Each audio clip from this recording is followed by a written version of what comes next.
ఇంత soft and creamy Hyderabad haleem ఇంట్లోనే చేసుకోవచ్చని మీకు తెలుసా? బయట ఇద్దరు తినే ఖర్చుతో ఇంట్లో ఆరుగురం తినొచ్చు. హలీం అనేది సింపుల్ కాదు. అదొక రాయల్ టేస్ట్. దాన్ని ఇంట్లోనే ఎలా ఆస్వాదించాలో ఇప్పుడు చూపిస్తా.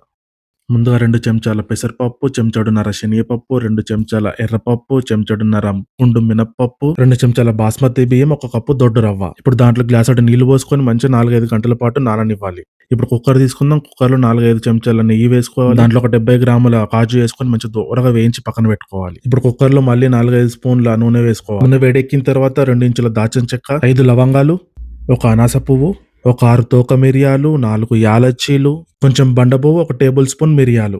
కొంచెం వేగిన తర్వాత ఒక ఉల్లిపాయ చీలికలు వేసుకోవాలి. దోరగా వేగిన తర్వాత 2 స్పూన్ల అల్లం వెల్లుల్లి వేసుకోవాలి. ఇప్పుడు 500 గ్రాముల బోన్‌లెస్ చికెన్ వేస్తున్నా. వేసిన తర్వాత మంచిగా కలుపుకోవాలి. ఇప్పుడు చిటికెడు పసుపు, 1 స్పూన్ ధనియాల పొడి, 1 స్పూన్ జీలకర్ర పొడి, 1 స్పూన్ గరం మసాలా, 1 స్పూన్ మిరియాల పొడి, 1 స్పూన్ ఉప్పు, 1 స్పూన్ కారప్పొడి వేసుకొని మంచిగా కలుపుకోవాలి. ఒక 2 నిమిషాలు అయిన తర్వాత 5, 6 పచ్చిమిర్చిల చీలికలు వేసుకోవాలి. ఇప్పుడు పిడికెడంత కొత్తిమీర, పిడికెడంత పుదీనా వేసుకొని మంచిగా కలుపుకోవాలి. 2 నిమిషాలు అయిన తర్వాత కప్పు గడ్డ పెరుగు తీసుకొని మంచిగా గిలగొట్టి దాంట్లో వేసి మంచిగా కలుపుకోవాలి. ఇప్పుడు 1/2 లీటర్ వేడి నీళ్లు పోయాలి. గుర్తుంచుకోండి, చల్లటి నీళ్లు పోయొద్దు. నీళ్లు పోసాక ఒక 5, 6 విజిల్స్ పెట్టాలి. 6 విజిల్స్ వచ్చిన తర్వాత పప్పు గుత్తి తీసుకొని మంచిగా చితగొట్టేసేయాలి. చుట్టుపక్కల ఎక్కడ కూడా మొత్తం నుజ్జు నుజ్జు. మనం ముందుగా నానబెట్టుకున్న పప్పులను మంచిగా మెత్తగా పేస్ట్ చేసుకోవాలి. ఒక 50 గ్రాముల కాజు, 1 టేబుల్ స్పూన్ గసగసాలు, 1 గ్లాసు నీళ్లు పోసి నానబెట్టి పక్కన పెట్టు. ఇప్పుడు హలీం చేయడానికి కింద మందంగా ఉన్న హండీ తీసుకొని దాంట్లో 4 స్పూన్ల నెయ్యి వేసుకోవాలి. ఇప్పుడు మనం మిక్సీ చేసుకున్న ఆ పప్పుల పేస్ట్ని తీసుకొచ్చి వేయాలి. మంచిగా వేసి కలపాలి. ఇప్పుడు 1 గ్లాసు నీళ్లు పోసుకొని కలుపుకోవాలి.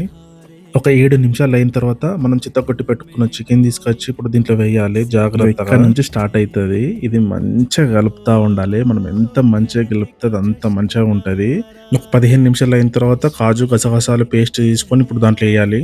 ఒక 45 నిమిషాలు అయిన తర్వాత 1 కప్పు ఫ్రైడ్ ఆనియన్స్ వేసి మంచిగా కలుపుతా ఉండాలి. మళ్ళీ ఇప్పుడు 1 స్పూన్ గరం మసాలా, ఇప్పుడు మళ్ళీ కొంచెం పుదీనా, కొంచెం కొత్తిమీర వేసి మళ్ళీ మంచిగా కలుపుతా ఉండాలి.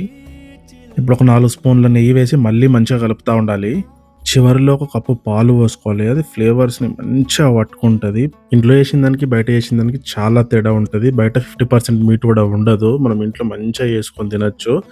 రెసిపీ నచ్చితే ఫాలో కొట్టు, లైక్ కొట్టు, షేర్ చేయమమ్మా. Thank you.